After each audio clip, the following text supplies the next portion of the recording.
Do you remember how unbelievably slept on Peacemaker was in the beginning, and now he's going to be a titular character and one of the main staples of the DC universe?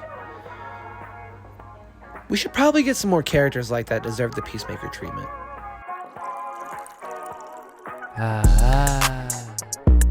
What's going on, you guys? It's Doug from Saturday Morning Cartoons, and today we're going over characters that I believe deserve the Peacemaker treatment. Now, what I mean by that, whether they're shown in a movie or not, they deserve at least one season on HBO Max to get the fans involved in the greater universe of James Gunn and Peter Safran's DC universe.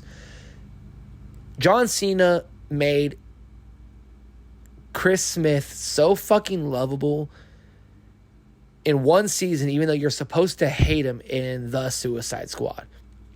The quick turnaround for this, the promos he did in the full suit. He's like, oh, this is mine now. I'm taking this bitch home. It was amazing.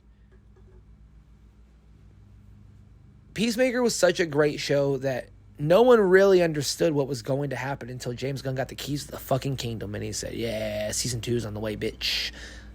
Yeah, cameos, everything. Oh, you talking about Peacemaker? Yeah, John Cena? Yeah, we started it all, motherfucker. Just a couple characters that I personally believe deserve the treatment. Now, certain characters can either be in a movie and then get their own spinoff, or they can just get their own spinoff TV show, and if you've got a problem with it, eat a dick. It's way better than Kal-El. Nah.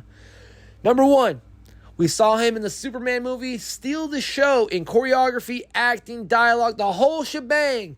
Eddie Gathiegi's Mr. Terrific. Give him a 6-episode run, one season standalone. Just give it for him. He deserves it. He deserves it strictly off what X-Men did to him in First Class, killing Darwin off. Shout out my dog. Mr. Terrific, building the Terrifics. It could be a great series of him understanding that he doesn't need to be part of Maxwell Lord and Lord Tech, that he can build his own because he is the smartest man in the world. That he can do it. It could be perfect. The writers from Black Lightning deserve this spot. They made, 4 seasons of Black Lightning, and it worked every single season. The heart it brought in, James Gunn understands what heart and characters deserve. The writer's room for Black Lightning was fucking phenomenal. It was great. And Denzel Washington said it best. It's not about color, it's about culture. Why wouldn't you get a black writer's room for a black-led TV show? It's an understanding on culture when it comes to certain things, like Eddie Gathigi and his role on Mr. Terrific was spot on and genuinely just left you wanting more and more and more. And whether we're going to get him soon or not, the TV show needs to happen, truly. Ladies and gentlemen, we've talked about Andy Samberg. We've talked about Ben Schwartz. We've talked about John Mulaney being the Plastic Man. And he deserves his own TV show. HBO Max should give it to him. If they made Peacemaker a little dirty, you're telling me Plastic Man doesn't deserve his own 8 to 6 episodes? Come on. We can get his origin story, how he was creative, the things that he's tried to do, the things that he's turned into. The CGI could work, truly. And James Gunn works with practical effects. The robots were practical effects in Superman. Plastic Man is so titular to the franchise, it can be a spinoff from the Mr. Terrific show where they lead into the Terrifics. And Plastic Man trying to be part of a team and being a superhero and trying to use his powers for good instead of him being a pervert. The possibilities are endless. Ben Schwartz is already, Sonic the Hedgehog has already made appearances in the Knuckles show. He's down to do a TV show. He's fucking John Ralphio in Parks and Rec. Give him the role! With James Gunn understanding how to write strong female leads, I think that we need to talk about some of the broader characters of the DC universe. Because yes, we're working on the Themyscira TV show Paradise Lost, and yes, they're working on a Wonder Woman movie. But I think that we really need a Vixen TV show. I truly do, and I really think that Tiana Taylor should be cast as Vixen. I think a 6-episode series with her finding the amulet of her ancestors and gaining the powers, I think it's a great take on the magical aspect of things, where you can even get Constantine or Zatanna, or you could really try to broaden the horizon when it comes to it. And James Gunn loves to bring obscure fucking characters. Like we saw the Spider of Africa in the Static Shock series. They could easily show him in it. You know what I mean? They could go so fucking far with this, to where the Justice Gang even tries to induct her in a separate division. You know what I mean? Like, it could work in so many interesting ways. And Tiana Taylor, I think, is just the woman to play her. She's fantastic in every role she does. Her action movies are so fucking great, and she refuses a stunt woman. Give her the role, dude. Give her the role. Now, before we get into these last characters, I want to start off by saying, hey, Josh Whedon, go fuck yourself. That simple. Hey, Ray Fisher, you deserve better.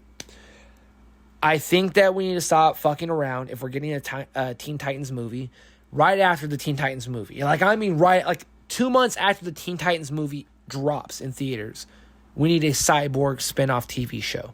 It needs to be already working simultaneously. James Gunn loves to do that shit. You might as well do it. If James Gunn can make an hour Christmas Guardians special while making Guardians 3, there's no reason why you can't do that. Ray Fisher deserved Cyborg to be so much more than what he was given. The harassment and racism is disgusting on Josh Whedon's part, and from multiple people over the decades of saying what a horrible person he is to work with, the fact that he still does stuff just hurts my fucking heart. Cyborg deserves his own spin-off TV show because of how badass and complex a character like him is. It shows what it was really like to see, was he more man or machine when it came to his humanity. It was the same aspect of like Superman. Like, what was he more? Was he super or was he man? Like, how did he want to lead the world and change it? And you got to see a glimpse of that with Ray Fisher, but it didn't even scratch the surface on what he wanted to do, or what I really feel like Zack Snyder wanted to do with the character. And that's not really Ray Fisher's fault in the slightest. It's really just Josh Whedon, so fuck him.